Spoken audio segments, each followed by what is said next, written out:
Uh, Good evening. My name is Alun R, and tonight I am running a session of Eotenweard, my own Dark Age hack of Monster of the Week. And I've got four great players to be in the game with me. But I'll just give you some idea of what we're about before I ask them to introduce themselves. This is a game set about 200 years after the legions withdrew from Britain and 250 or so years before the kind of time that you will have seen in Bernard Cornwell's Last Kingdom books and BBC TV series and Prime's Vikings. But despite that gap, the look and feel of the world isn't going to be very different. What is different is that the indigenous people are the Celts, who were integrated into the Roman Empire, but have since fallen back into a number of Christian kingdoms in the north and west of what is today England and Wales. The south and east, meanwhile, is dominated by a ruling class of pagan Saxons, though we're at an interesting point, really, where missionaries from mainland Rome and the Frankish kingdoms of northern Europe have begun to make some inroads, introducing a different variety of Roman Christianity that over the next 50 years will come into conflict with the indigenous Celtic Christianity.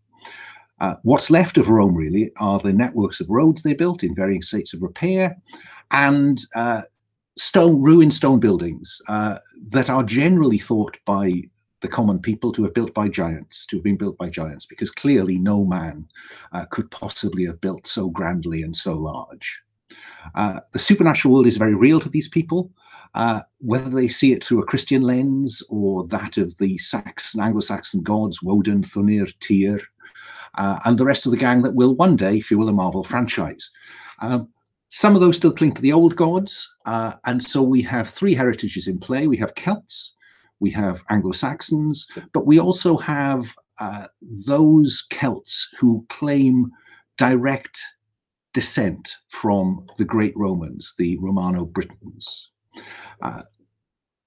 The aim of this game is to investigate rumours and events that have spread about the Anglo-Saxon settlement of Synhamm. It is said that it's threatened from within and without, as its sickly earl lies dying. As in the Monster of the Week root game, that's by Michael Sands, this is about discovering whether those rumours have a supernatural or occult basis, finding the monsters, and protecting people from them. The tone will come from the characters and their interactions, but this is a supernatural dark age where monsters are real, so we may well encounter mature and horror themes. As such, we'll be using the safety tools that the Gauntlet community espouses. We'll have the X card in play. I will say to the players that though I will hope to look at the chat and notice if you put it there, to be honest, I am conscious that I'm not very good at checking the chat once I start playing. And so the simple way would be just to make the X and I'll know what to do. If you do display the X, then I won't ask you why. I'll simply pause, ask you where you want me to rewind to, and we'll go on from there in a different way to avoid anything that you find disturbing in a bad way. We're also going to have lines and veils in place. In terms of lines, this is a cruel world where life is cheap, but I think I would want a line around sexual violence and around violence and abuse of children. Is there anything else any of you want to add as an absolute line that we will not cross in the fiction? Okay, I'll take that silence as a reasonable point. In terms of veils, because I'm old and British, sex will disappear behind a veil in the game. It can certainly happen, but I will draw a delicate veil across it. Flights of birds will take to the air. Waves may crash on a rocky shore, but we won't have the nitty-gritty. Anything else that you would like to veil, folks? Okay, thank you for that. We'll also be running an open table. That doesn't just mean that between now and the next game you can go away and never come back. But if you feel the need to break in game, simply get up, go away, come back. We'd love to have you back, but if you don't, we won't take offence. And we will be using the Gauntlet's inclusivity policy. For those watching who don't know about the Gauntlet, you really should do. If you search for Gauntlet RPG, you will find a whole raft of fascinating stuff, a great community of people playing interesting games in interesting ways, and I thoroughly recommend it to you. So with that briefing largely complete, I think it's probably time to introduce our players and their characters for tonight. Starting as I see you on the screen, that will be David, then Angel, then Leandro, then Sabine. So David, would you like to kick us off, please? Certainly. Yeah, hi, I'm David. I'm based in the UK as well. I've been playing games with the Gauntlet for about 6 months now, I guess, give or take. Yeah, it's a lot of fun, so I thoroughly recommend it. So today I will be playing Benus Arminius. He is an older man, certainly for the standards of the day. He was born, brought up, I should say, in a monastery as a sort of boy monk at the time, as was common. But he has subsequently left the church, or left the monastery, and is now a member of the laity. He is very well educated, again for the day. He's something of a healer and a scholar. He's of Romano-British descent. He keeps to his Christian faith to all intents and purposes. But yes, he now sort of wanders the land, going from village to village and sort of dispensing assistance and aid.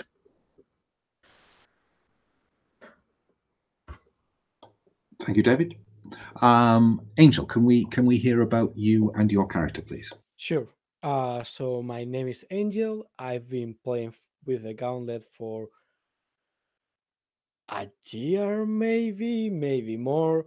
I'm not quite sure because it hasn't been constant, because I have a YouTube channel that I try to attend to sometimes. But yeah, I've been playing for some time with the Gauntlet, and today I'll be playing Lysilia.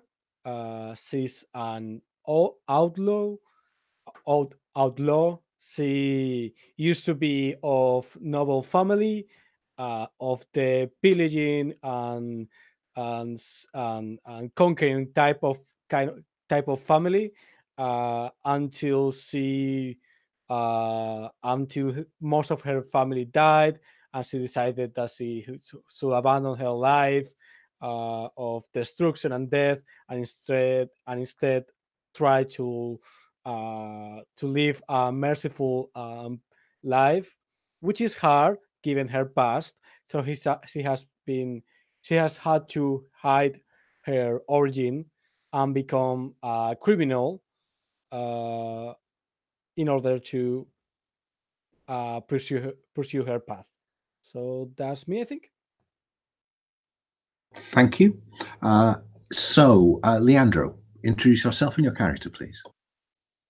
Hi, so my name's Leandro. I use he, him pronouns, and I've been playing with the Gauntlet. I just counted how many months that is, and I've already forgotten. Since July of last year, for sure. However many months that is, and it's been pretty fab.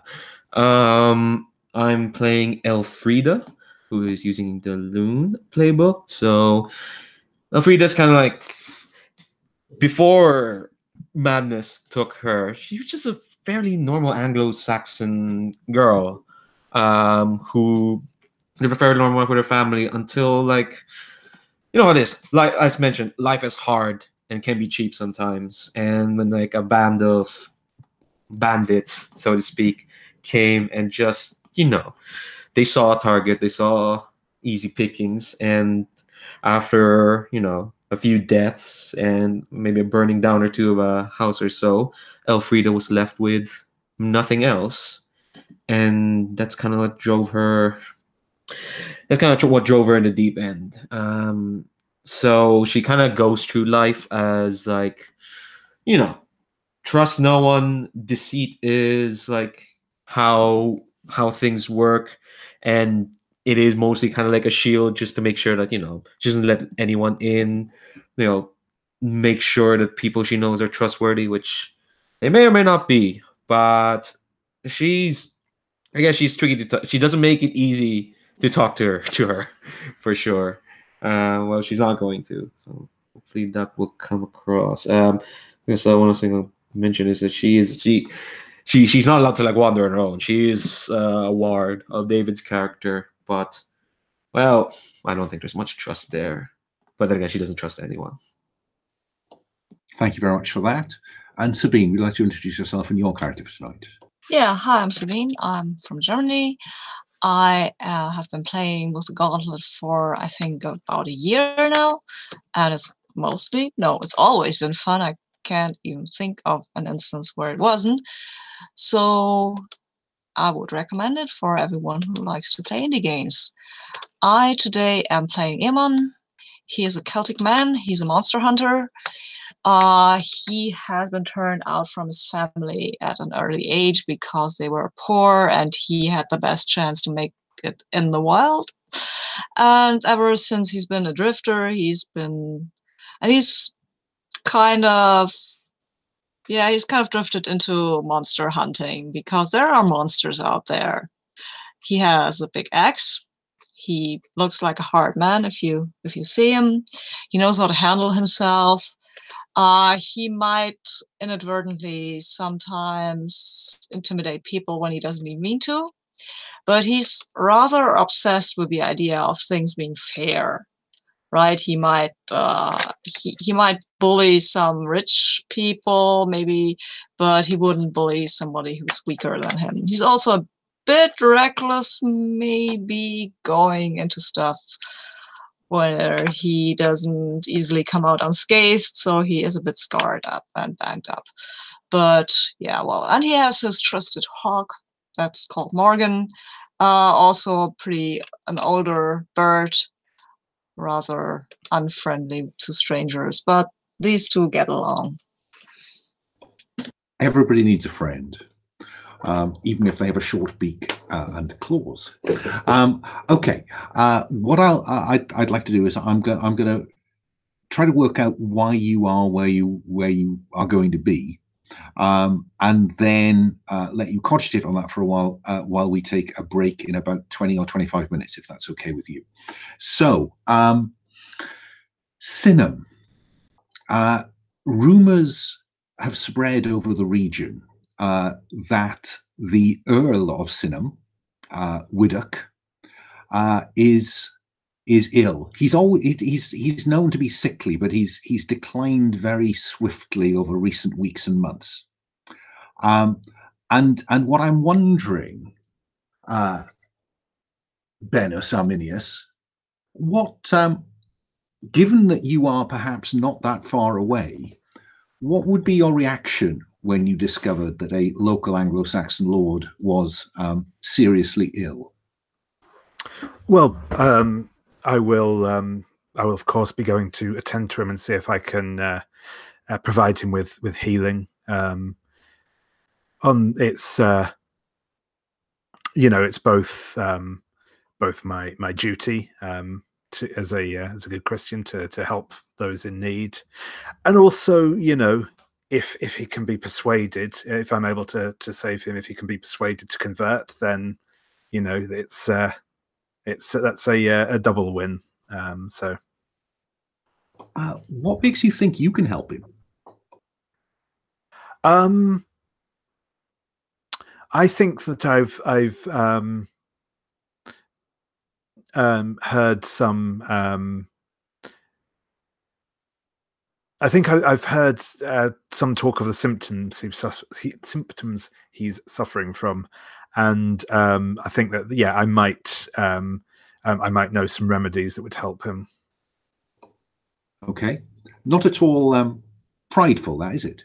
No, not at all. Okay. And given that your ward, Elfrida, really shouldn't be left alone or out on her own, what are your plans for her?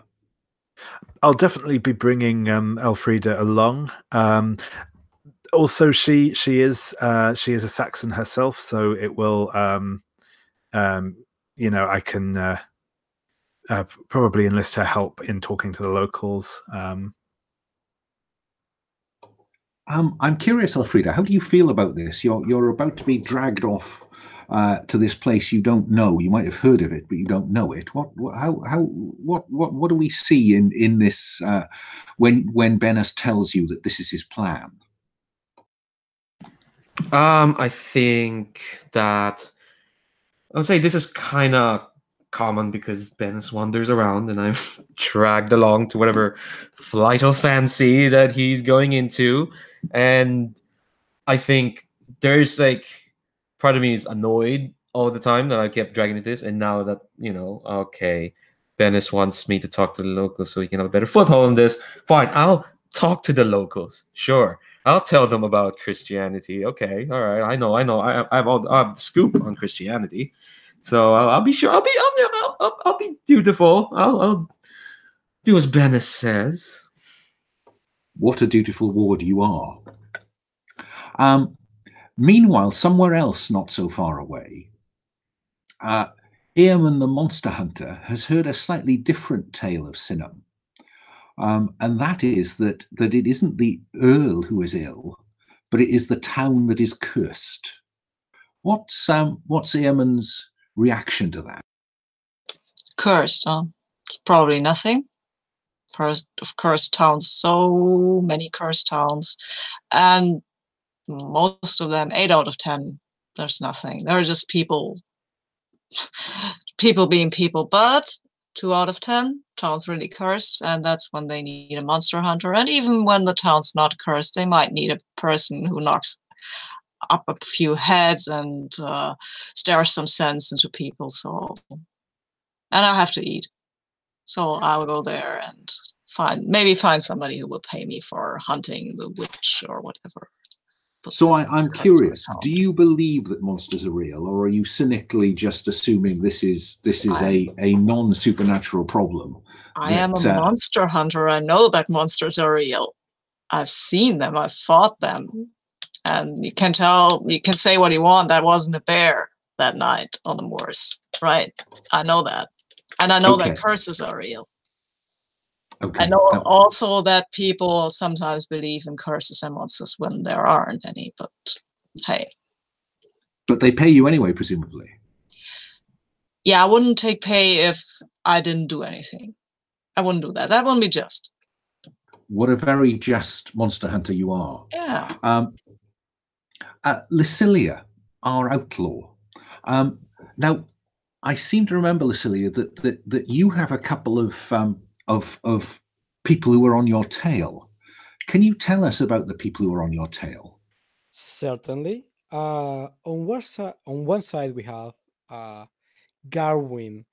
She's the lord who finally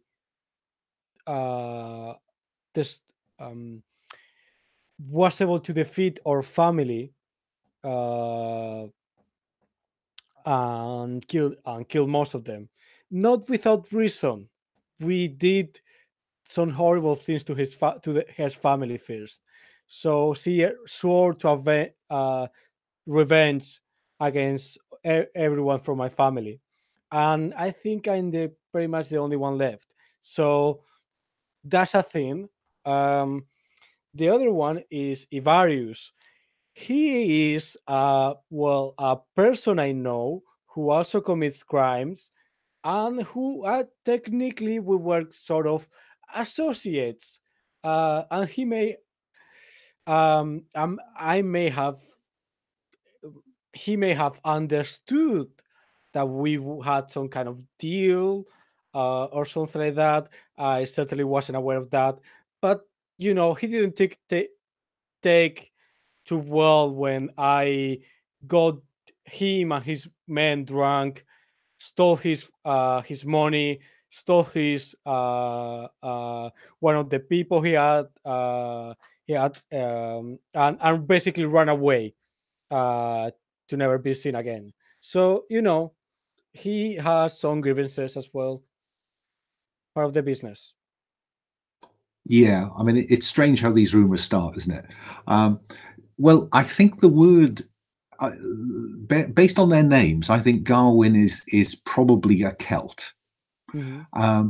Inavarius, I think, is a Romano-Brit, and therefore the safest place for you to be is not in a Celtic kingdom.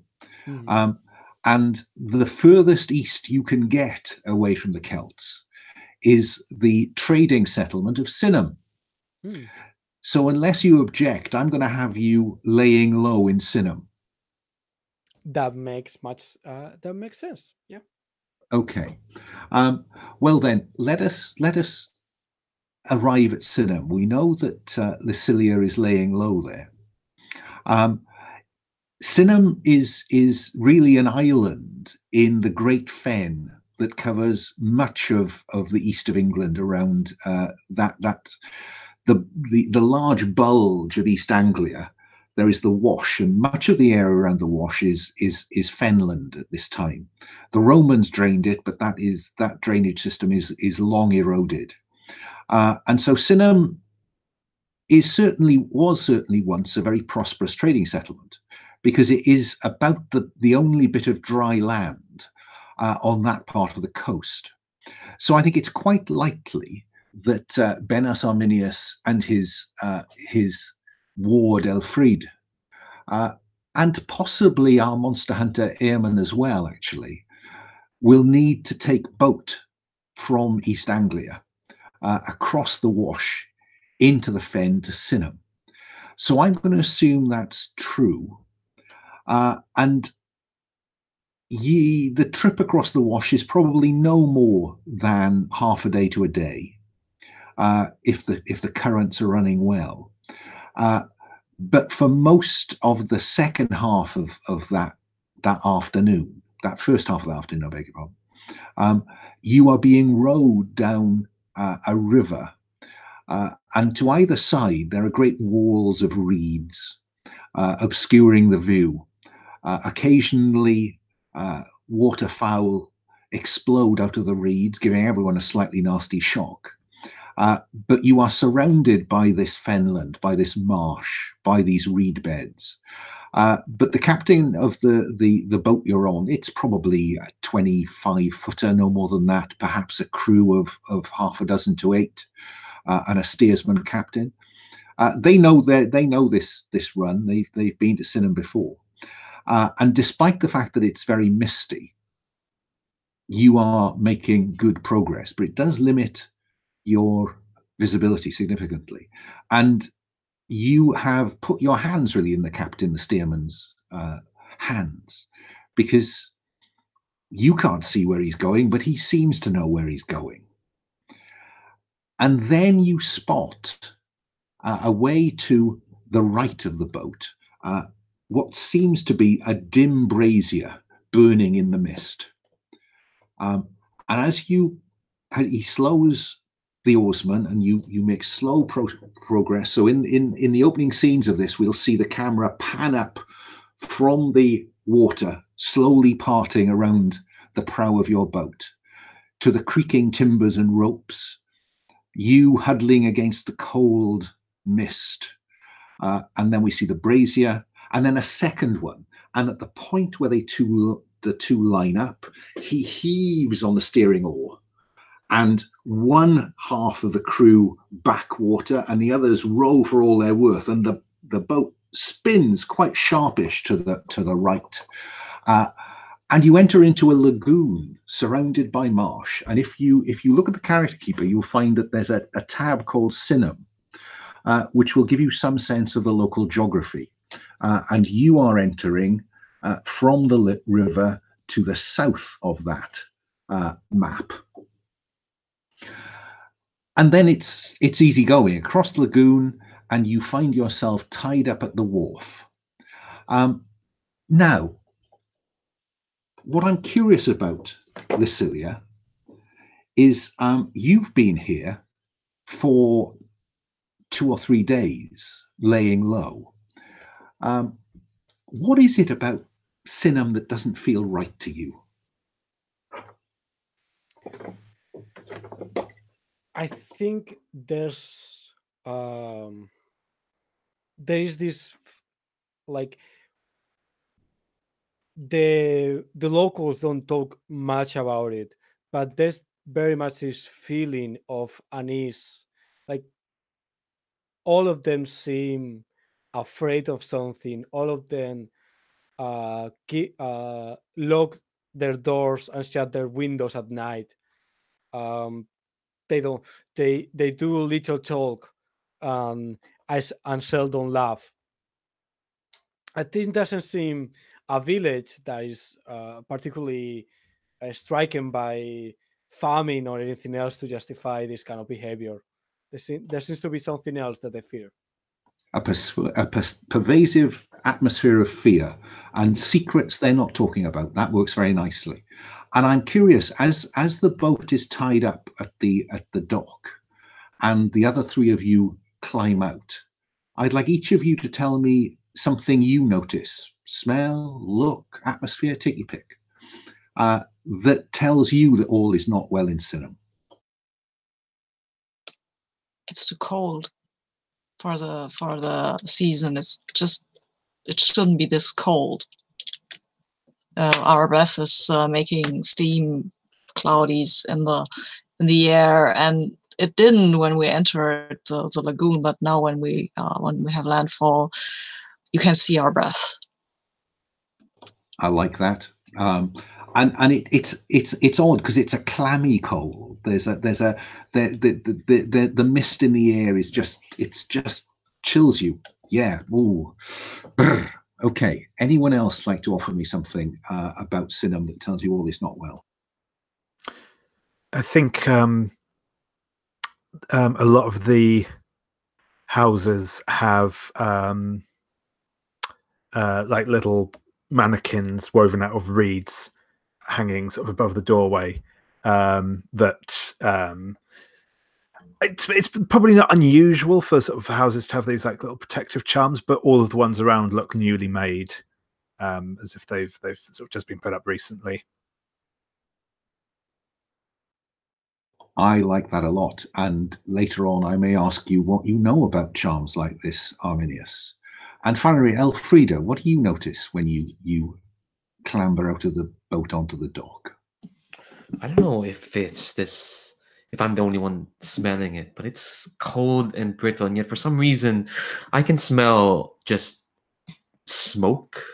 Just like this town smells of ash for some reason, and like this smell is emanating from nowhere in particular. Like, yeah, there's some torches and some light there to provide some warmth, but like it's like the earth itself is breathing this smoke, and I'm getting really annoyed at that smell. So I don't know where it's coming from. I think for anyone else, it may just be that oppressive shell of mist that's sitting heavily on the village and making it difficult for the smoke from any number of open fires to disperse. But you know it's more than that. What do you do, the 3 of you, when you get off the boat?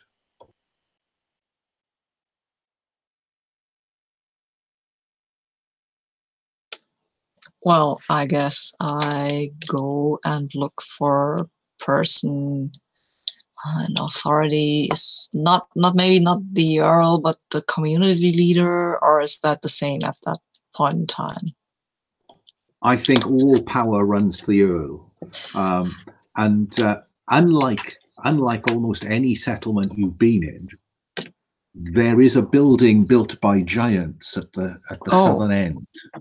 Wow. Again, if you have a look at the image gallery, you'll get a sense of Synhamm in better times, and you can see at the back of that there's quite a surprisingly well maintained Roman fort tower. Oh, nice. And there can be no question. You've dealt with the powers that be before, there's no question that that's the seat of power. Well, then I should go there and use my move. Before you do that, I'm just curious. You've come across Benus Arminius before, haven't you? Yes, I know him. How has the journey on this boat been? I'm not a talkative guy, so I've said hello, and I've looked at him and his ward, and I don't know if he's talkative. I will answer civilly, which he might interpret as not very nice, but yeah, I'm not much for small talk. That's all. Benus Arminius, have you sought to enter into small talk with Eamon, or are you less likely to? And if so, why? I think I'll have said hello, sort of thing. I might have asked what brings him to Synhamm, but I won't have pressed much beyond that in terms of small talk. Again, he's probably been, and I think that certainly Elfrida will pick up that he's eyeing Eamon with a bit of suspicion. If you ask, then Eamon will tell you that something like heard there is a curse. Okay, that works for me. Well, now, so Eamon is striding off in the direction of the old Roman fort, and one of the buildings beside the dock has got a kind of lean-to at the front, with a rough table and some benches, and sitting at that table on a bench is someone, I think, that Eamon recognizes. Someone who once saved you from a monster, I think. It's Lucilia, who is enjoying a cup of ale brewed by the local alewife. Oh. So I think it'd be quite interesting to have a little scene between the two of you. Well, okay, I'll walk up. If I recognize her, and I guess I will, I'll walk up to her and say something like, hello. Well, hello. I do know you from somewhere. Remind me again. Eamon. We met in Windfall or whatever its name was, with the weird little lady you said had a glamour on me. Oh yeah, that creature who fooled you and made a fool out of you. Yeah, I remember. That was really funny for me anyway. So, how are you? What are you doing here? I heard it was a curse. Don't stand there. Sit down. Take a drink with me. Oh well, okay. I'll sit down. I heard there was a curse on this town, and looks weird. And I thought I'd talk to the Earl about if he wants some if he wants some help with that. A curse, huh? Of the deadly kind? They're still alive, the people around here, so no. Oh, so maybe not yet. Okay, so. But it could turn. Who knows what this will turn out to be? Maybe it's a witch or something. That's not great. And you said you were going to offer your help or something like that? Yeah, you know that I'm traveling through towns, and sometimes they have problems, and sometimes I can help. I mean, sometimes it's just the kind of problems that need a good thwack with an axe, but sometimes it's goes a bit deeper. Lucilia, do you share your feelings after having been here a couple of days? And if so, what are they? Just remind us. My feelings. What do you mean? Your feelings about Synhamm. Oh, do you share those? I think I say. I mean, now that you mention it, I've been here for a couple of days already, and I do have noticed a certain atmosphere with this town. And I say this quietly, looking around, because I don't want the locals to like hear me shit talking them, basically. And everyone here seems oddly quiet and afraid of something, and they won't talk about it, no matter how drunk I get them. Oh wow. And that tends to work. Yeah, it usually works with people who are drunk. They talk more, but okay. I guess I haven't come in vain then. Yeah, well, in that case, I'll have to say yes. I'll help you with this issue. I see that you are in great need, and I do want to help the people in this town. So I love like. Good.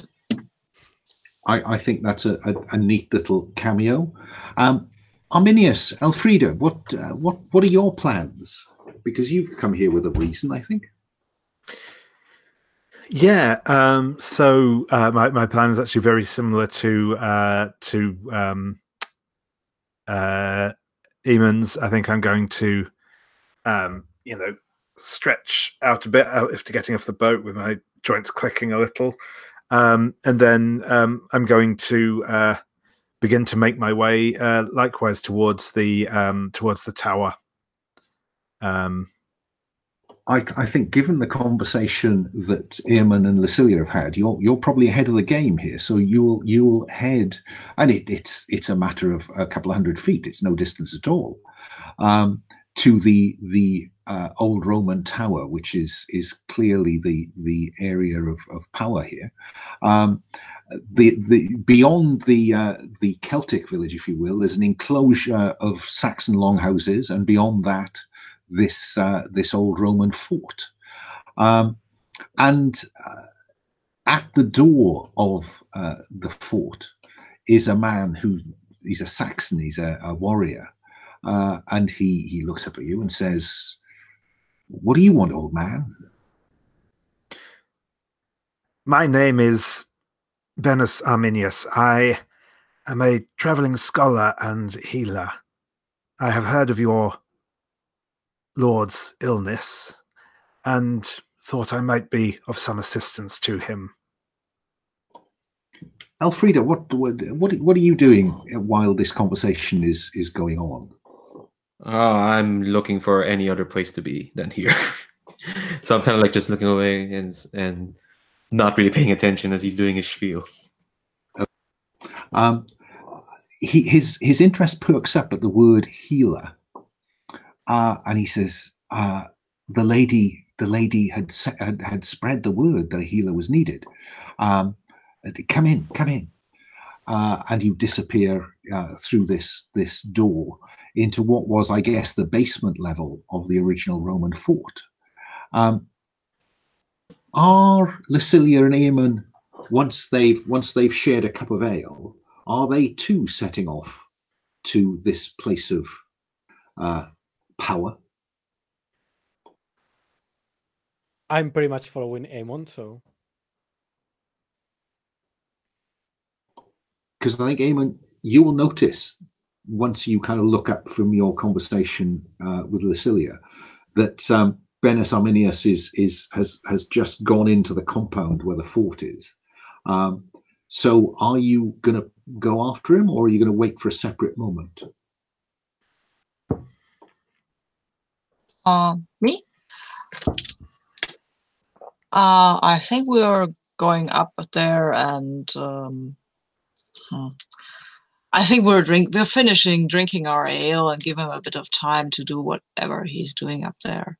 I mean, I know he's a scholar and a healer and something. Maybe somebody's ill.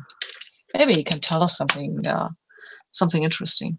And afterwards. the local ale is quite something. So, well, yeah, I haven't had some ale in a while, and negotiating on a full stomach always goes better. Anyway. Certainly, Mineda, the Celtic alewife here, brews a very pleasant ale. So right, we'll leave you where you are for a while we see what happens with Arminius inside the hall. Can we take our break, maybe? And you're muted. Oh, let's pick up in, shall we say, a decent break of 10 minutes, because I've kept you rather longer than I planned. Okay. Okay, Cool. so 20 to the hour? Sure.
I've popped the link for Roll for Your Party in the chat, because I have a suspicion we may need some dice shortly. So if you want to set yourself up some dice, that's fine.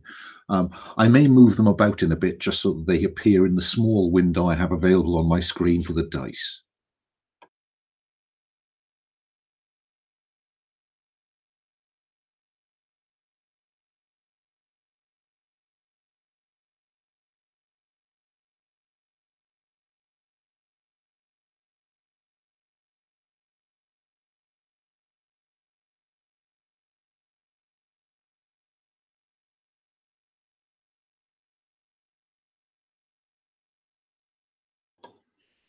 Well, I hope they are going to get better. They can't get much worse. That was slightly kind of eerie, because you were the person I couldn't see, Sabine, and yet Sorry. your dice appeared. Yeah, well, I forgot to turn out my camera, that's all.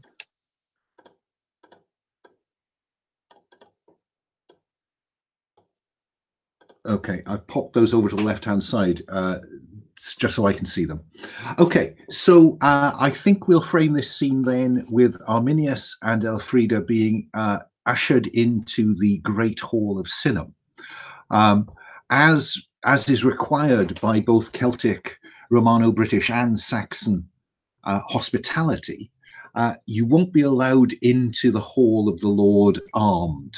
There is a doorkeeper who will collect any weapons.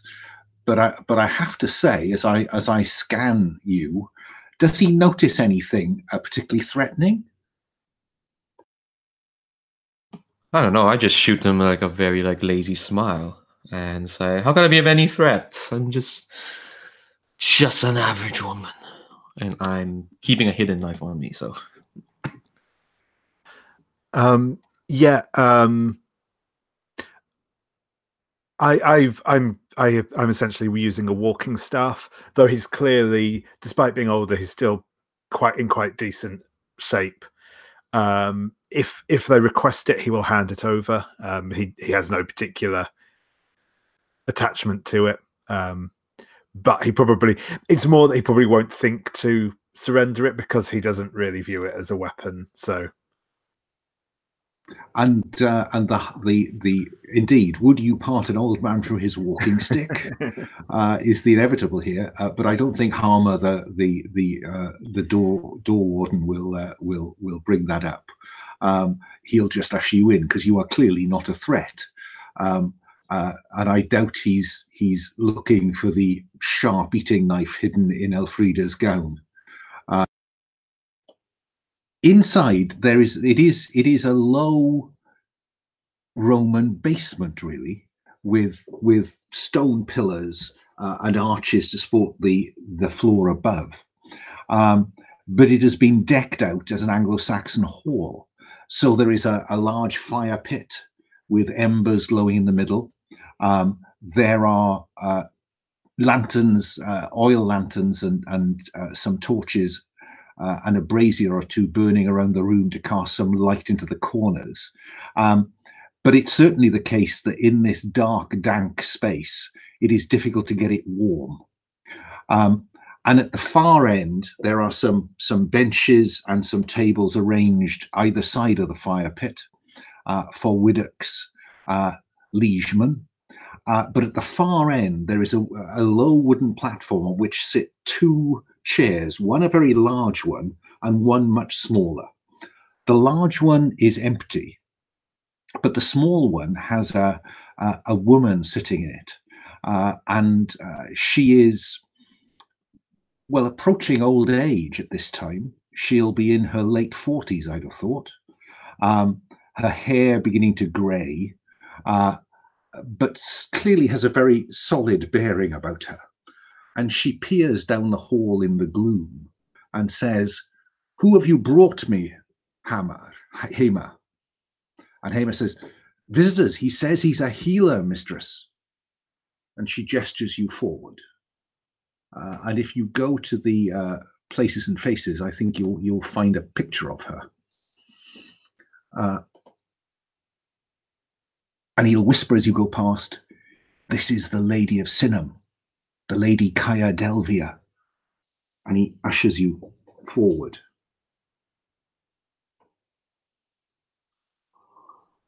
Yeah.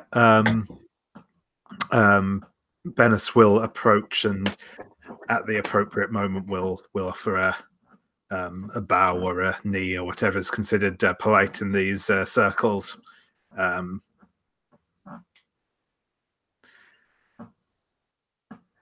My lady, I am Bennis Arminius, a wandering scholar and healer of some skill, and he'll gesture to the side. And this is my young ward, the Elfrida. I heard tell of your husband's illness, and I have and I am here to offer my services, should they be of use to you and to your husband. A healer, you say? A healer of some reputation? Of some experience, certainly, my lady. There are two things you notice about Cara Delvia. One is that she's wearing a quite large bronze or brass pectoral cross, and her accent is not local. And she says, who told you my husband was ill?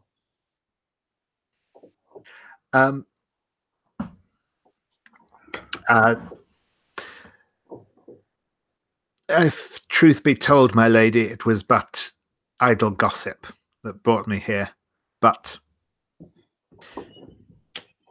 it was gossip I spread.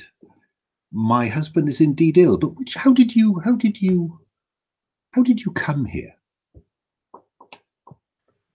By boat, my lady, through the fens. There is a clear slight relaxation in her posture. That was an important question, you sense. Were I to let you examine my husband, what surety do you offer me that you will not do him harm?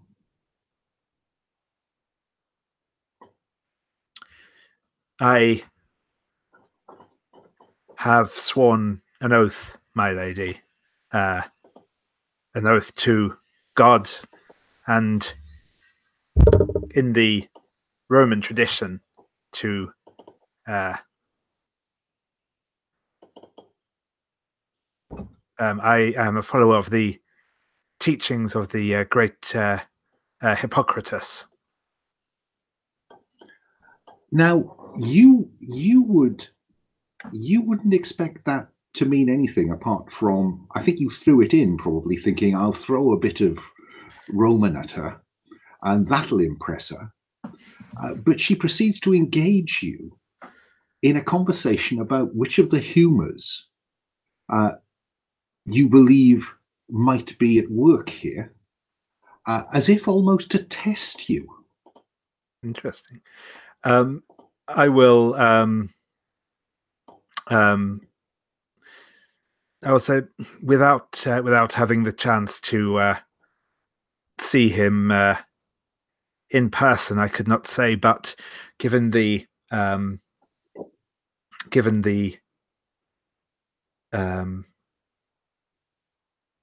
damp and cold of this place, I would say that it is his. Which one is it? Is it phlegmatic? I'm not going to test you on your humors tonight, but yes, we'll say that you've come up with the right one. And then she looks past you and says, "Can your ward not settle down? She seems most disturbed. Girl, stand still." Oh, apologies, my dearest liege. My function here is merely to serve as an example of Bennis Arminius's worthy deeds. After all, I have been his ward for years, and yet I have not been struck by malady of any sort. What an interesting tale. But why do you fidget so, child? Because, my lady, time is quite cheap, and Synhamm calls, and beyond being Bennis's example, I have little else to do. Well, very good, but you do disturb me with your fiddling. I will let you examine my husband.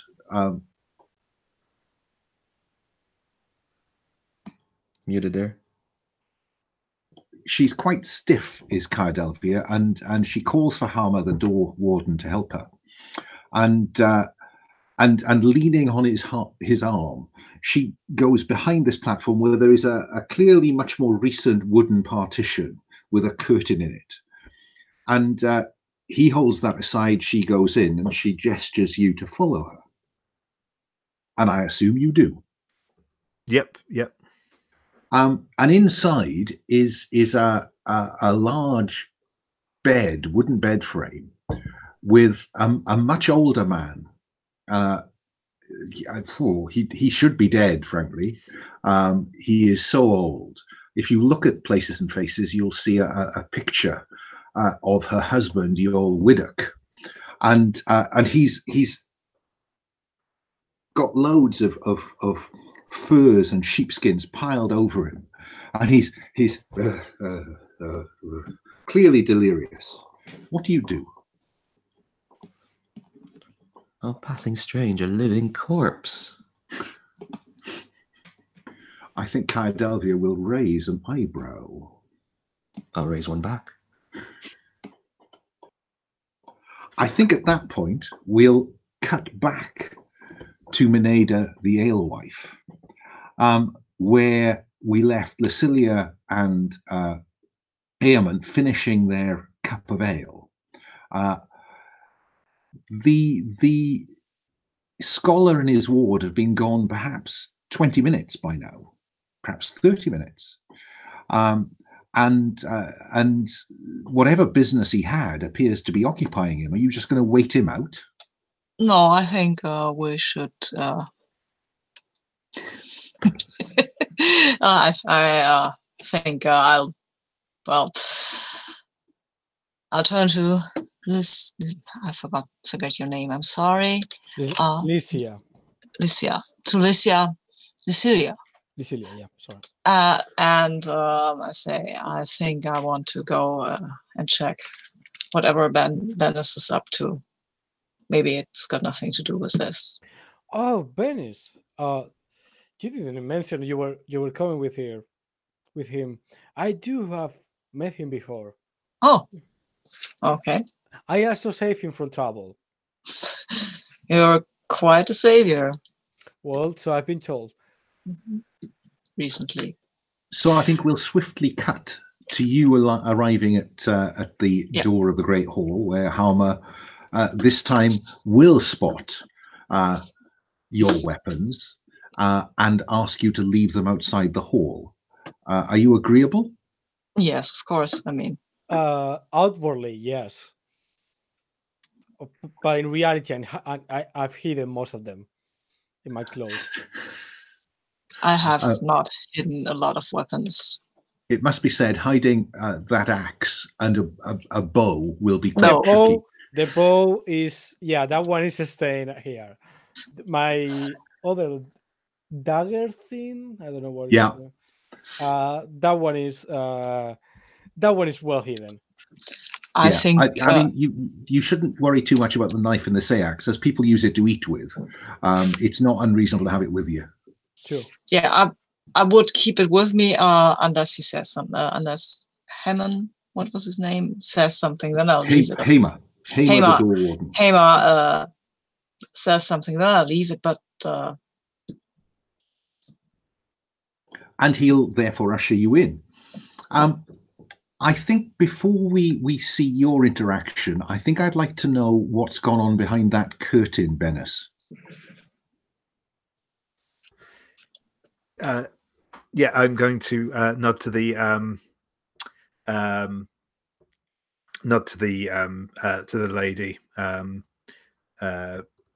Kaya and say, I apologize for my words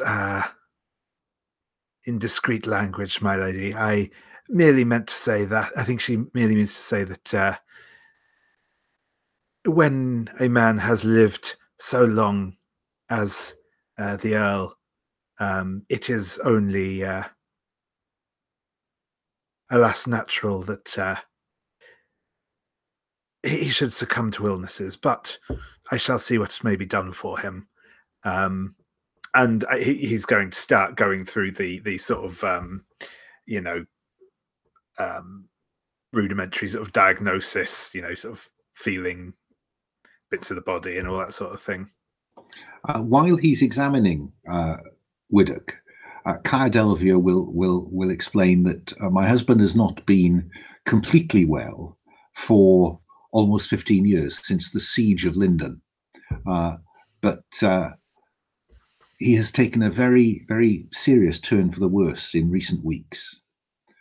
Now, I think I'm inclined to ask you whether there is anything in your examination that reminds you of anything you have come across before.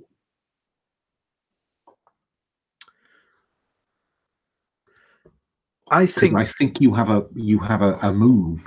So I'm just going to bear with me a sec. I've got to remind myself of the yes, my dark past move. So yeah, I think her mention of the siege of Linden sparked something in me.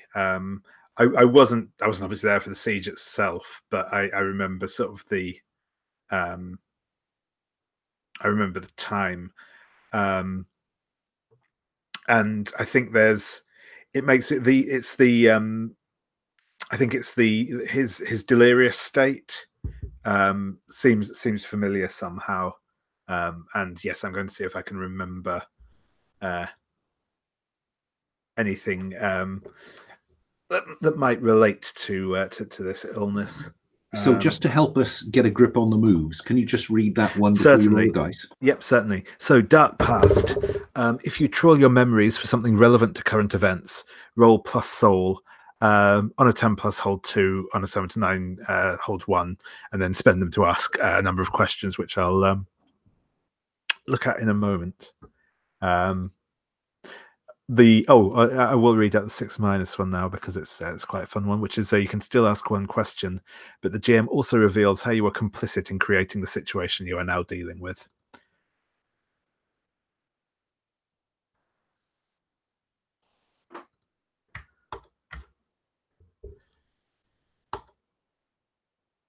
That's a 9. Just as well, eh? Yeah. So on 10 to 9, hold 1. Do you want to ask that one of those questions now? Yeah. I'm going to ask who or what might be behind this illness, or these symptoms, I suppose I'll say. The strange thing about the symptoms is that they are not coherent. Certainly, he has a badly damaged knee, which you attribute to an arrow wound a long time ago. And clearly, he has for some time suffered from bouts of marsh fever. You can tell that by some of the blotching in under his armpits. But none of those would lead to this kind of delirium. And when you're leaning over him, you can it's not meaningless rambling. You think you hear something like why what's happening, why are you, why do this, why me, the king's coming. And I think that's probably the answer I'm going to give you to your question. Yep, that sounds fair. So I think he's going to sort of after his examination, he's going to sort of just stand in thought for a moment and say, this is most strange, my lady. I fear that what may be affecting your husband may not be an illness, but a spiritual malady, a haunting perhaps, or some other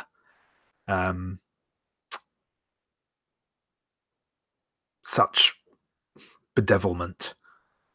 She will grip the cross at her chest, and at that point, Harmer, the door warden, pulls the curtain aside and says, "Lady, 2 other people arrived on the same boat. They're seeking an audience as well." And she'll turn to Bennis and say, "Continue your examination. Think about this has clearly disturbed her. I must see to these new visitors." And she goes through the curtain into the main hall. When she arrives in the main hall, she finds Lucilia and Eamon there, and is clearly in a slightly disturbed state. Her normal erect and slightly dignified poise she's clearly now distracted by what she's just found out. Okay. How do you want to play this scene, Eamon and Lucilia? Well, I will step forward. I mean, I have the move for this, right? Okay. So I will step forward and greet her as politely as I know how, and tell her rather bluntly, my lady, there are rather disturbing rumors running about a curse that lies upon Synhamm. She cuts you off and says, "What do you know about the curse, Celt?" Nothing yet, not much yet, but I have encountered other curses in other towns. Clearly, you hit a nerve by mentioning the curse. Mm-hmm. How do you want to proceed? I have encountered other curses, and sometimes I had a small hand or a larger hand in putting aside what caused these curses. Sometimes it's just strife in the community, but oftentimes there are other reasons. Curses are merely supernatural gibberish. From the time of the old gods, we live in civilized times where God watches over us and prevents curses from sitting upon us. My lady, if you will allow me to speak instead of my husband, who is a man of little words, and I throw you a look like, yeah, we're doing this. Okay, we're doing this.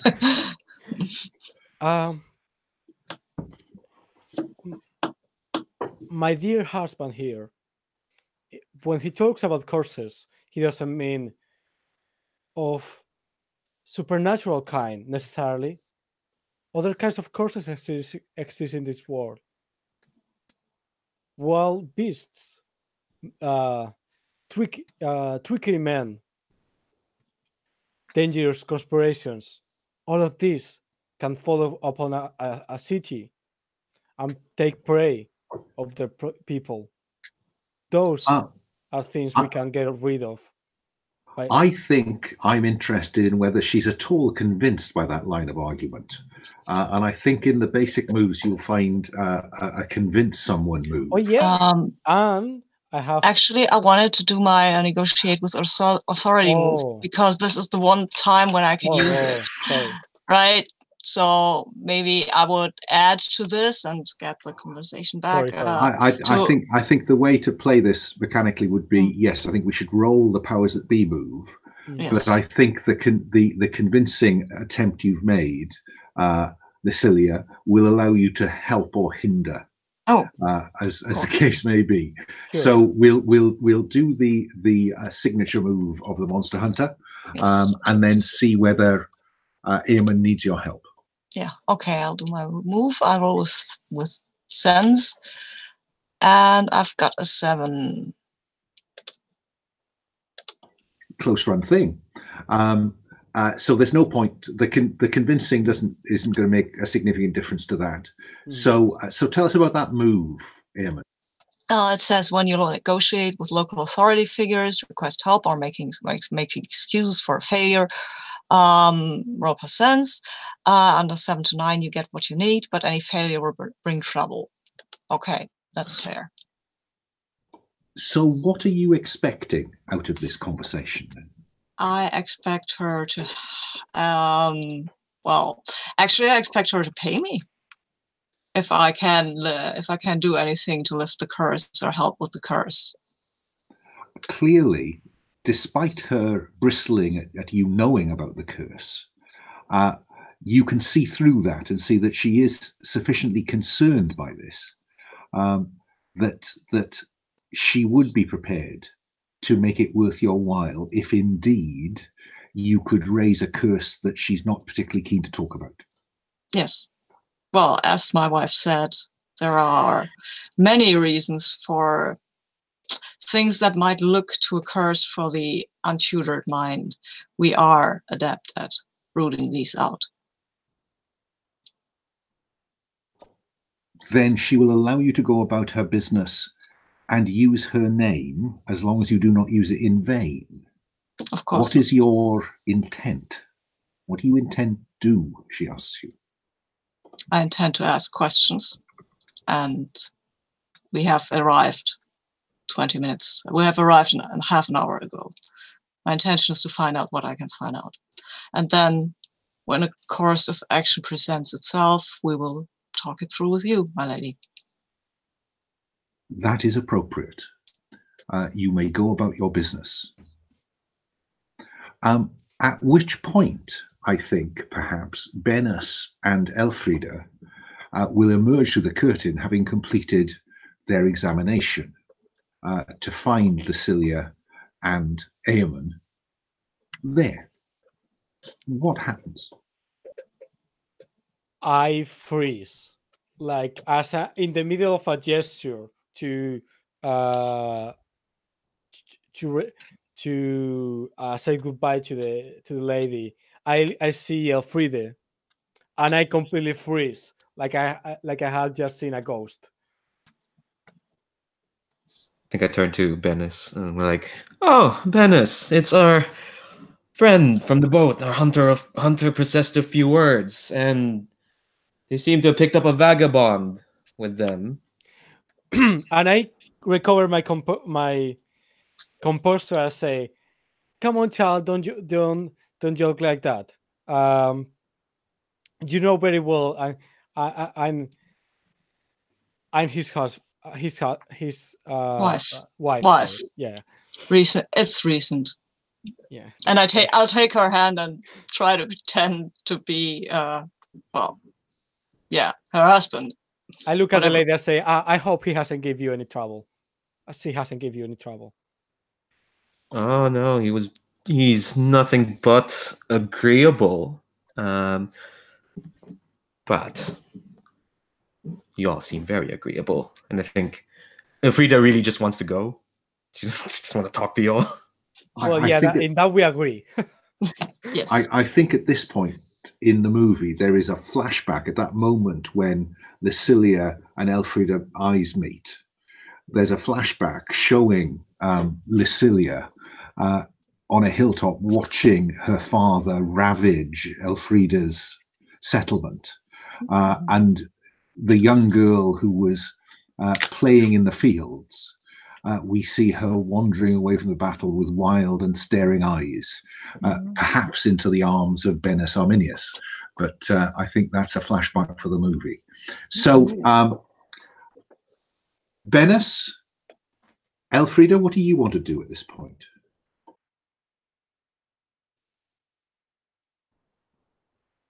I kind of want a quick chat with Bennis. Certainly, yeah. I think Bennis is going to bow to the lady and say, "Well, my lady, we shall leave you for now. I will see if I can find anything to alleviate your husband's underlying condition, but the well, the more recent malady, that I shall have to give some thought to as to how best to proceed. With your Should I leave, call for the priest? She says. it might be for the best. As I say, it does seem to be a spiritual matter. And as you depart the hall, you are all four guests. Oh, I want to talk to Bennis. If we're leaving, I will step up to him and tell him that I want to talk to him. We don't have to do this now, but it's just like I think we should talk. I was, happy for that. As you leave the hall, Hamer, the door warden, is running up into the Celtic village. And by the time you get to the village, he will be coming back with the village priest. But you can do whatever you want in that scene. Do you want this scene alone? So you want to allow Elfrida and Lucilia to wander off? Or is this, are all four of you present? I don't care about Lucilia and Elfrida. I just I don't think it's appropriate to talk in front of the lady because she probably has other problems. Leave me alone. So I see you just within the wooden stockade around the Great Hall. Let's have that. Bennis, you are here in your capacity as a healer, I guess? Indeed, I thought I might help alleviate the symptoms of the Earl, but alas, I think he may be beyond my ability to help. When what ails him, is it a common ailment? I suspect he may be the subject of a haunting or some other curse. A curse, perhaps. Something unnatural. And the priest is probably in a better position to help him than I. But, well, perhaps you might also have some expertise in this area, I suppose. Well, if it comes to curses, I have seen things. And I have been talking to the lady, Cara Delvia, and she has allowed me to investigate this matter. Not just, I did not know about her husband's ailment, but the matter of the curse. She was quite disturbed. She won't say what it is. She's maybe too proud to admit that there might be something supernatural at play here. But I think she's worried. Indeed. Well, if there is anything I can do to help with your investigations, then you have but to ask. I may have some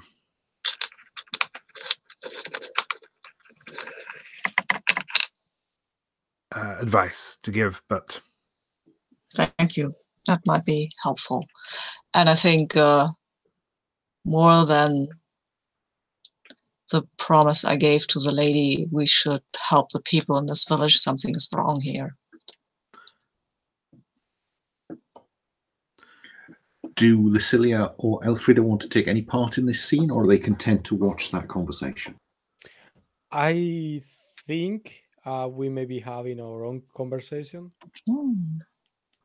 Yeah, I'm down for that. I think it is immediately once they're kind of gone, and the two men have gone off. Like, oh, go on. Just to make sure. So we have for what I've seen in the flashback, we can kind of have established that I've seen you, but you haven't seen me before. Is that correct? Or I mean, I don't mind either way, but I was going to play it ambiguous, so you wouldn't know. But I'm cool with that.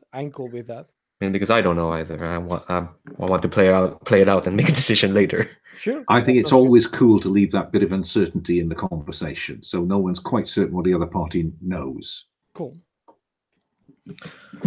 Yeah, so I think once the two men have gone off, I think Elfrida just kind of squares up to Lucilia, and she says, "So, Are you a native of Synhamm?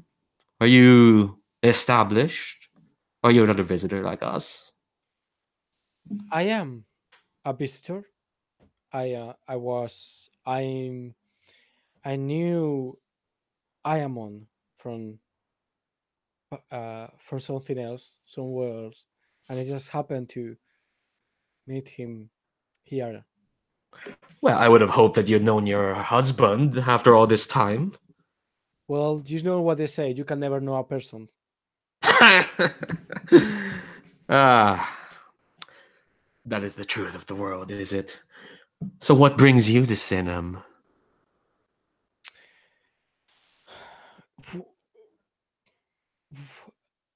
Just some legal matters. I had a familiar from here who recently died. I just came to make order of of his estate.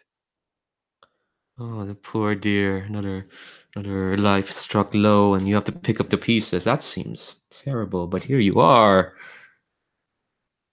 Here I am, and well, since my good friend Ayamon told me that there's some kind of malady going around in this town, I decided that I may as well help him. Oh, a do-gooder. That's lovely to hear.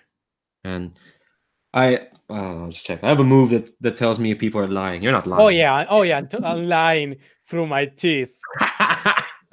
Yeah, so Frida Like, kind of basically every word, almost every word I've said. yeah. Yeah, I just love it. I have this move that just says like I know if you're lying. Yeah. Oh my god, you're like my perfect nemesis. So what does Elfrida do with that information? Just store it for later, or does she want to do anything with it now? By the way, since I'm lying, would this also kind of affect my doom stuff thing? I don't know if we get on. I think it would. If you'd already spent some fate, then playing this through with some teeth might indeed have played into it. But I think because you've yet to spend any fate, you can't get any more back. Okay, yeah. Sorry, I forgot. Yeah. So the store this one for later. Go spend some fate. Yeah, so I think when listening to all that, Frida is just kind of looking away, then looking back at you, and then looking away, and then looking back at you, and she's like, "Well, I hope that whatever calamity might happen, people like you will be there to lift up people like us from that calamity. After all, I'm just a poor, simple girl with not much to look forward to. We need heroes like yourself." I think that's a good point. Just tie up Sure. that point as you leave the Saxon part of town, I think, and head back to the Celtic one, the Celtic part of the village. What is your plan, ladies and gentlemen? That's a good question, but I think what I want to do now is just to, well, I'll turn to my wife and say to her, okay, I think we should talk to people. The priest has gone up to the castle, so we can't ask him. But there might be another alewife or something that we could ask about stuff like things that have happened, witches they have burned recently, notable deaths, maybe. The witches burning will be common in the 16th century around there, I think, right? Yeah, but there are magical women that is true. that are called witches, and they might still curse people. So historical accuracy maybe not a thing to worry about. Sure. Certainly, I think it's fair to say that witches is anyone who does something that might be construed as supernatural by somebody else that they didn't like. What I'm going to suggest is we take a quick 5-minute break, and then come back and play through to the hour when we are due to finish. Okay, so a quick 5 minutes, back just after 25 minutes past the hour. Cool.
This time I didn't forget to turn my camera on.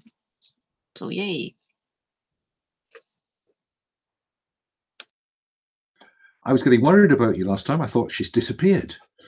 No, I haven't. I've just forgotten to click all those funny buttons because I was so you were talking about rolling dice and I really wanted to make sure I got the orange ones. Yeah, I have a thing for the white ones, I have to say. Yeah, because last time when we were playing Hearts of Woolen, I didn't have the orange ones, and then I ended up being accused of poisoning my father. So the stuff happens, doesn't it? Yeah. Okay. So you had made you'd made your way back towards the church, and the priest had run the other way, and so where are you going? There was mention of an alewife, but I don't know if that was a specific intent. That was my idea of a specific intent, because now I have a person with me who knows how to make small talk and to bamboozle people, even if I don't know if she's... Oh, well, she will do that. We're at that stage. I'm good for the hit people stage. So... Good partnership, a good marriage we'll have. Yes. Yeah. I'd love to see our children. So Mineda the alewife is pouring you each a cup of ale when there is a shout from the Saxon end of the village, and Hamer the door warden is running towards you saying, come quickly, come quickly. Okay, and I'm gesturing coming. And then running back towards the fort. What do you do?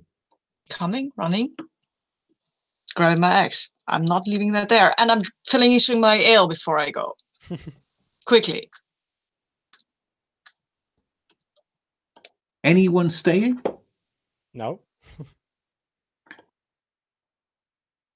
You muted there, Alan. You race back to the hall, and Hamer is not worried about what weapons you're carrying. He is, and you can hear. I think I describe it as just a litany of Latin from beyond that curtain, and at the curtain is the Lady Cardelvia looking into the Earl's room with a clearly horrified look on her face. What do you do? Rush in, because I'm reckless. Where angels fear to tread. Of course. And you will see the priest praying actively beside the Earl's bed, and just clearly frightened himself. What do you do? I think I want to see what he's frightened of. It's fairly obvious. The forehead of the Earl is blistering in the shape of the cross. I won't hit him with my axe.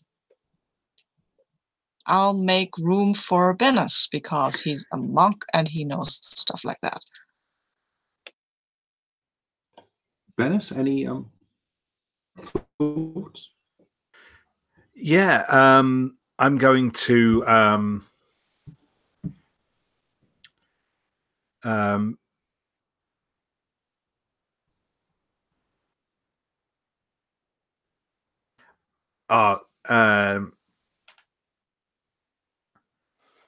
yeah, I think I'm gonna have to use touched by the god, or touched by God here. This seems an appropriate moment to have a vision. Now, mechanically, there is a cost to those soul moves. Yeah. In order to power them, you either have to tell me that you are going to sacrifice a point of fate, or make a blood sacrifice. It's not a rule, but typically pagans make a blood sacrifice and Christians offer up a bit of their credit with God. But I'll leave you to make that choice. Yeah, the fate seems more appropriate in this particular instance. So yeah, that sounds good to me. So reduce your fate by 1, and let's see whether God has indeed touched you. Yep. So when you ask God for an insight into something in someone or something in the scene, roll with soul.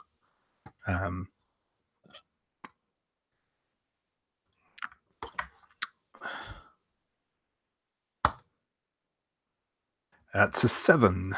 So yeah, a hazy impression of what's important. The thing I will obviously be getting an insight into the Earl or whatever's affecting him. Yeah, I mean the impression leaps out at you. It is as though he is swathed in smoky. I'd almost say tentacles, but that might wisps of smoke, and you can smell this ash, this smell of ash. He is clearly in the grip of something.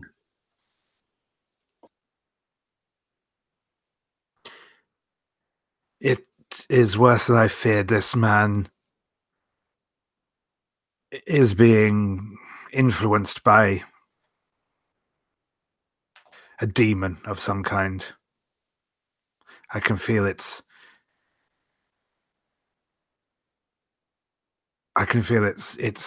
taint upon him. Now, the special effects budget is used to create this. The rest of you don't see it, but clearly the priest and Bennis are of a mind that something odd is happening here. What do you do? Well, I think I will push my darling wife a little bit to the priest and tell her, calm down. I look at you like, oh, fuck off. Okay. We can't have in panic here. I like compose myself like, okay, priest, what do priest want? Okay, say, and I faint on his arms. A priest needs someone to help. Well, there you go. Silence. I look at the priest. My wife is overcome. Please help her. I say, oh my God, what horror. Now, you'll find a picture of him in Faces and Places. What do you think that man is going to do when an attractive younger woman faints on him? What you're saying is that I'm extremely successful in distracting him. I think I need you to successfully convince him to be distracted by you. Are you a good enough actress? Oh, yeah. So convince an NPC. So I have my move of Trickster allows me to ask you what will convince this person to do what I want. And you must answer honestly, even although not necessarily completely. I think you look at him, you take him in at a glance, and this is clearly a man who is not used to having attractive women fall on him. And you think that if you do fall on him, he will be distracted. Particularly were your tunic to ride up slightly. Well, yes, I'm so distressed. I just lose all sense of myself. So I'm going to convince him.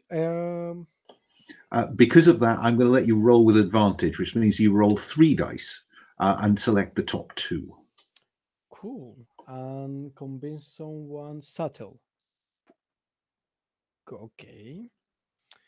Not too bad. And 3 dices. Okay.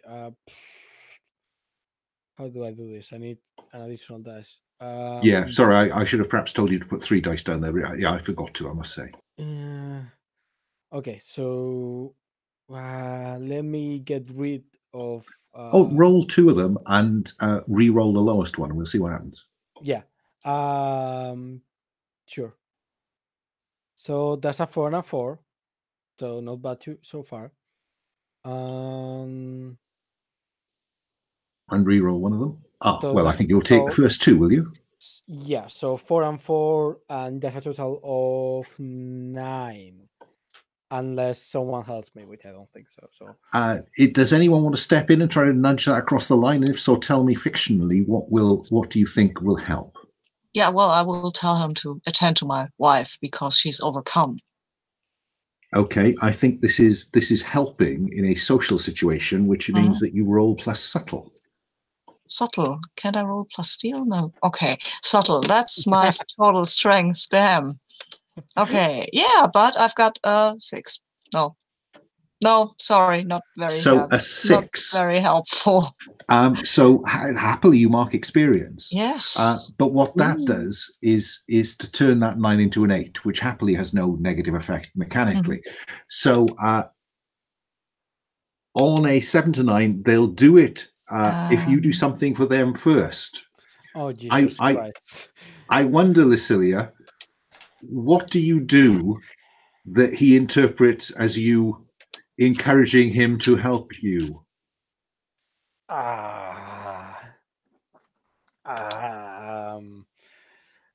Jesus Christ.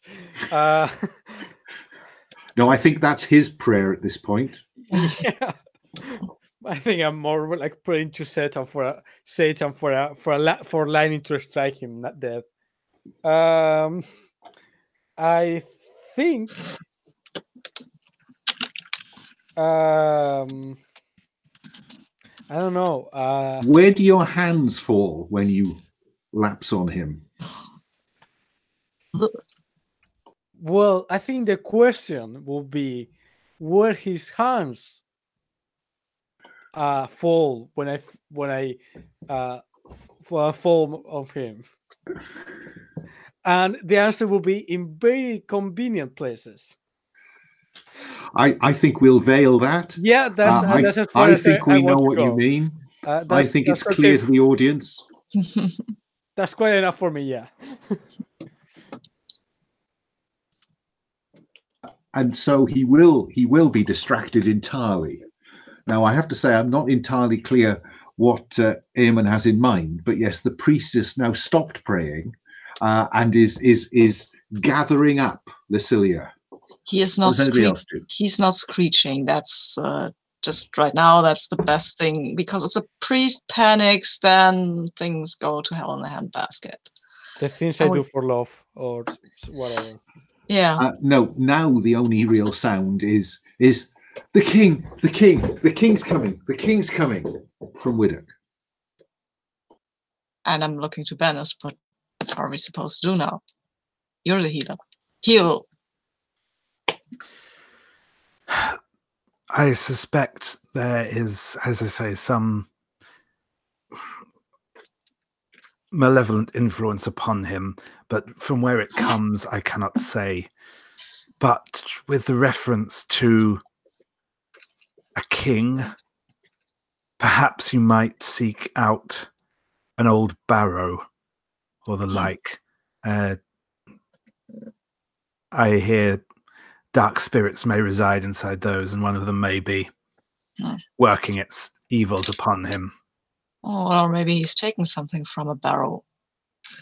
For these things are not good for you. I think I want to investigate the bed where he lays, if there is something that might carry that curse or that barrow spirit or anything like that. I think you're investigating the scene, are you?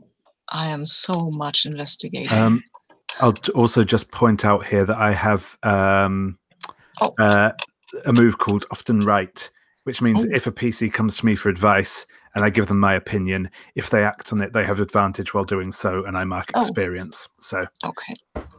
Yes, I'm acting. I think that the little bit of fiction we just had triggers that move. Cool. So I'm rolling with advantage. 3 dice, take the top 2.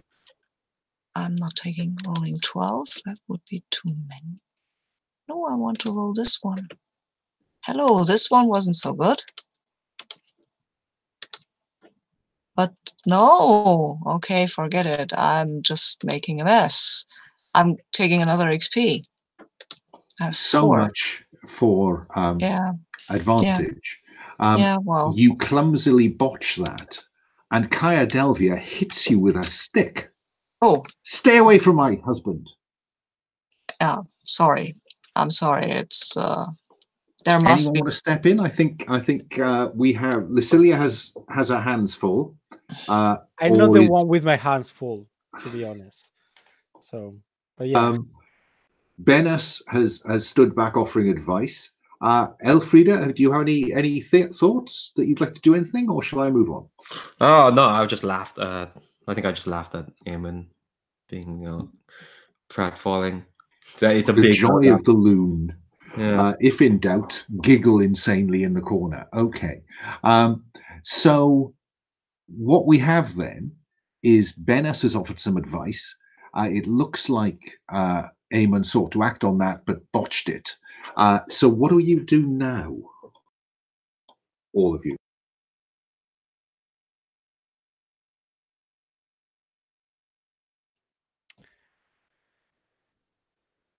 Well, I recovered from my faint eventually. Surprisingly quickly, I think. Yeah, I find myself recover out suddenly, feeling much better. Thank you very much, kind sir, for your help. Uh, Certainly, one of his eyes, he can't keep one of his eyes off you, and he's desperately trying to get the second one to line up. Are you all right, my dear? Oh yeah, I'm well now, dear. Thanks to this kind priest who helped me. Thank you very much, Father, for your kind help. You've calmed and distracted Father Humlocutus, but I have to say, Kaya Delvia is still freaking out in a dignified way about the burning cross on her husband's forehead. I mean, it's not quite burning, but it's blistering.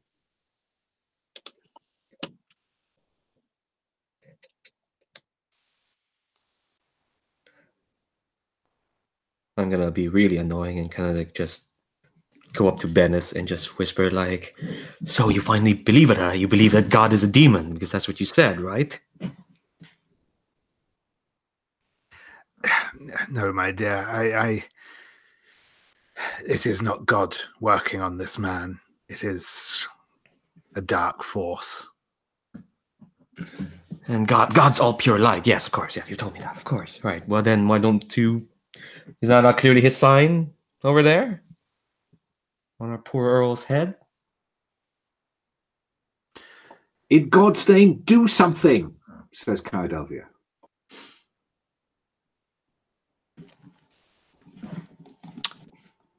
My lady, I see you wear the cross.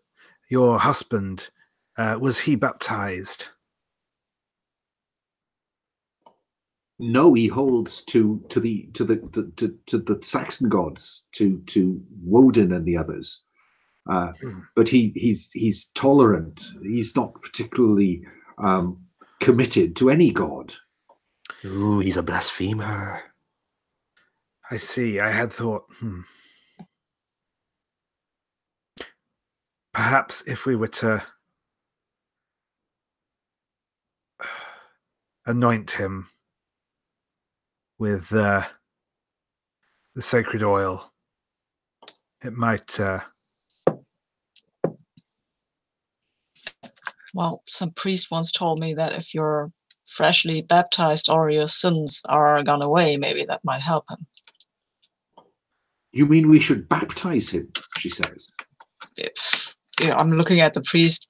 Yeah, I don't think there's any harm in that. Humlocutus is clearly, but I merely marked the cross on his forehead, and look what happened. Yeah, because he's not a Christian. Ah, I see. That would explain it. I thought the burn marks looked to be in the where anointing would have been. Then perhaps you are right. That may not be the best course of action, but we do need to find some way of driving this demon out of him. So do you mean that if I were to baptize him now, then the power and the word of God would have an effect?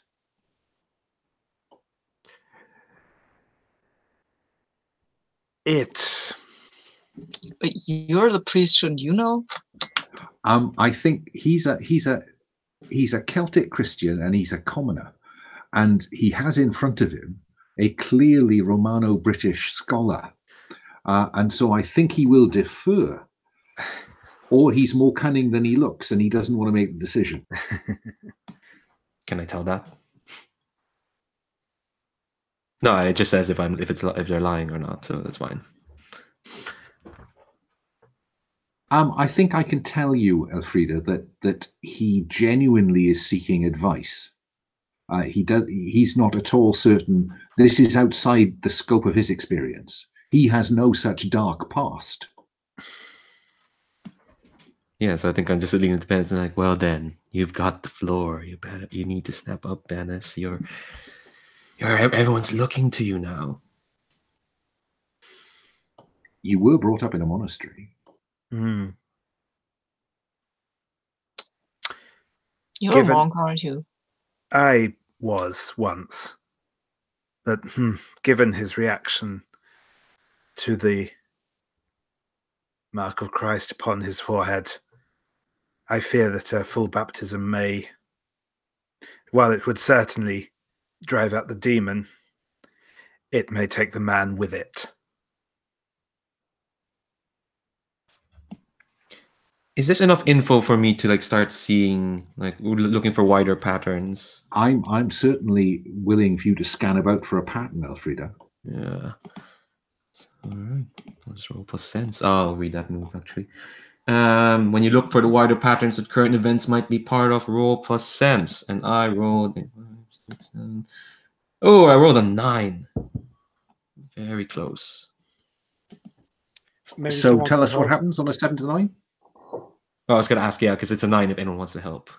Oh, I'm not sure at this point. I can think of a unless somebody's got a very imaginative fictional support for that help. Yeah, no, I think that makes sense because I think what Evira is just doing is kind of like just staring at everyone and kind of like, yeah, trying to connect it all. So on 7 to 9, yeah, I just hold one. But don't let me. Does someone have a narratively defensible way to step in and nudge Elfrida in the right direction? Well, I might start listing up what we know right now about what has happened, and maybe I would ask the lady Cara Delvia if there was a barrow and if there was anything unusual happening before her husband fell ill. I think that would count as enough to nudge. So again, I think this is a social help. Oh, no. So again, it's subtle.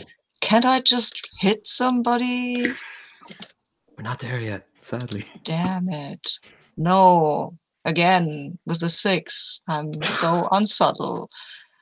Racking up the XP. Yeah, I guess I need it. Yeah, who knows? She may by next week have a move that could make all the difference. Yeah. But right now, you have 7 to 9 to see the pattern, Elfrida. What is that? Read that bit of the move to us. Yeah, so when you look for wider patterns that current events might be part of, roll plus sense on a 79, hold 1. Spend your hold to ask the GM from this list of questions. Okay, so let's see. Oh, these are all very critical questions. I can only ask for one. And I know I've played enough of these PBTA games to know I always pick the wrong question. Let's see. When will the next critical event take place? I think that given what you know already and the way that things appear to be accelerating slightly since you arrived, that the next critical event will be tonight. And tonight is in about 2 hours' time. Ooh. I think I kind of realized this and kind of look at Bennis and just smiles like, well, whatever demon of yours is in the hunt will be up and out again in 2 hours. Because nighttime is always good for these things, isn't it? And I think that might be the reasonable cliffhanger for us to just tie up session 1. We know something's going to happen. We don't quite know what, but we have some idea when. So I think I'll call it at that point. What I'd like to do is to just do a bit of roses and thorns, if you're willing. Don't feel you have to. I'll run down the character keeper from left to right as I look at it, and I'm looking for roses first. So, Leandro, do you have any roses to offer? Of course, I always have roses to offer. I have bouquets upon bouquets to offer. Oh, I mean, I'm trying to like just do it just one because I could give it all to everyone because everyone's great. I will give mine just one, so to keep this short, just to yourself, Alan, because this is a genre or a setting I've no real experience with beyond some Asterix and Obelix comics, and I don't think that's even the right century or country. So that's like the closest cultural experience I have. But I think with all the prep you did and all the helping you gave us and like just the evocativeness that you brought to like the world and the questions you asked us really helped get in the zone. And like and and very much sorry. And very much I felt very much at ease when I kind of thought I might be at sea for a bit, but like no, it got very easy very quickly. Yeah, they did go to Britain and they all drank hot water for some reason. That's good. That's very kind of you. Thank you, Leandro. Moving along, Sabine, any roses? I'll echo Leandro. Roses to everyone, and yeah, well, and one special rose for my wife, Angel. Thank you very much. Just for that. Thank you for that, Angel. What do you think? I'll give a couple. Although I echo I echo Leandro's roses for you. But I also mentioned Elfriede being like, yeah, just keeping me on the edge was really cool on not knowing what to make about her. And I am on for being my husband though. That's also really cool. And like running with it. Yeah, no, I thought that was good fun. Finally, David. Yeah, certainly. Yeah, no. As ever, roses to everyone. You've all been great. Yeah, I think to echo particularly what Leandro said, I think I've really been enjoying the setup and the sort of detail of the setting. It's a really nice hack of Monster Hearts. Yeah, rose to Leandro for really playing a fool in the sort of Shakespearean sense. So it was very cool. And yes, for the moment of improvisation with the whole wife thing was good. And just for to Sabine for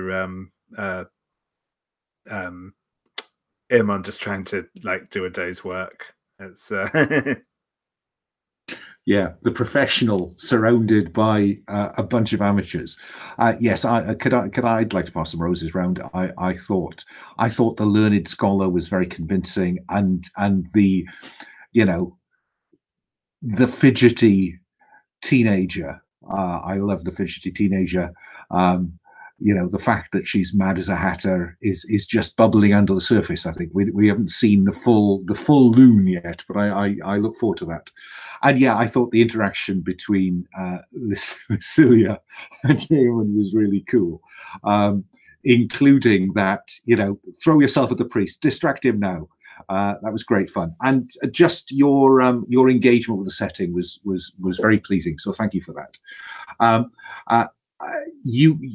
Thorns, you only offer me thorns, and I'm interested in feedback on what you made of the system and or the setting. Genuinely, I don't have anything at the moment. I think it's just for me. I need more time to really play with it more because I've only ever played really 4 sessions of Monster of the Week with David actually, and so I'm not really sure yet what's too much. I don't think I've played much with it, I think, is because we are from fucking Gauntlet. We all got to like talking to each other for like 20 minutes, which is always fun. But I don't think for myself, I haven't played much. So generally I don't have anything at the moment. I'll probably have more to say next week if that's all right. No, that's fine. Anyone else? I've played Monster of the Week before, and I think, well, this is not a thorn, actually, because the playbooks feel like they are translated very well, at least up to this point, because I can recognize some of the moves that the playbooks have, and they are just translated very well. My only thorn would go to the roll for your party and those dice. That's not damn. I wanted to be a cool professional, and then, Shall I not use the same? No, it's okay. What's it called? Awfully apparent mole. We'll use a different roll for your party next week. I'm just complaining. It's okay. It's fine. I'm getting XP. It's okay. It's cool. Okay, David, Angela, anything specific? The only thing I had an issue with, and this may be that I was like kind of distracted with filling up some of my character stuff, was the bond stuff because I got confused with who gets to put the bond where, and I was but yeah, that may have been also part of like doing it online. I think it makes it harder, probably, kind of figure out the direction of that. But yeah, that's I know what you mean. I've used this a couple of times face to face, and it is slightly easier because it's slightly more apparent when you're reading it off your sheet. Yeah, I get that. David, anything? No, not any thorns. I don't think. I mean, I said I quite like sort of a mixture of what Leandro and Sabine said. Yeah, I've only played Monster of the Week once before. And I'm not that familiar with it. So, like, there are a couple of the moves where I couldn't remember whether they were a move from a corresponding playbook in Monster of the Week or not. And I thought they were cool anyway, so that's good. But just because I don't know the Monster of the Week moves that well, so I was like, is this something that you've made up just for this or not? So. Well, I mean, in a way, part of me thinks it's quite nice that you don't know Monster of the Week too well, because you'll give me the credit rather than Michael Sands. But exactly. It must be said, a lot of it is down to Michael. I just want to run down the sequence in the reverse direction, see if there's anything you would particularly like to see in our next session. So I'll start with you, David, and go the other way. No, nothing in particular. Because I'm interested to like get further into the investigating of this thing, but I feel like I've kind of had the opportunity to be quite scholarly. So no, I mean, I'll see if I can fail some dark secret rolls next time. But other than that, that's yes, it would be nice if you were complicit in all of this. Exactly. Okay, Angel, anything that you would particularly like to see in the next session? I would like my past to come bite me in the ass. Both something with Elfriede, and somewhat with our tragic Shakespearean relationship in the past, and some of the other stuff that is just lying down, waiting to be used. Fine, I'll see what I can do about that. What about Sabine? Well, I would like to find out more about Dennis and Elfriede, because I think I know something. I don't know if I really do, but I think I would like to explore that. And also, I want to have a fight, please. Yes, you have to use that axe before we finish next time. Please. Even if it's slaughtering other members of the party, that's fine. What? Wait. And then Leandro, anything that you would particularly like to see next time? Okay, I'll ask for like two things. One is I do want to interact with Eamon a bit more, because I think we don't have history together, so it'll be cool to like figure out what the relationship is there. And I want an excuse to be a detriment to Lysilia and Bennis, because I know what they're like. Well, maybe with Lysilia, I don't know. Bennis is a big old hypocrite, and that's why I spent the last scene being like, "Come on, Bennis, you can do this. Come on." Yeah, where was that pride in the word of God? Okay, that's really helpful, guys. And thank you for tonight. And I'll close the broadcast there.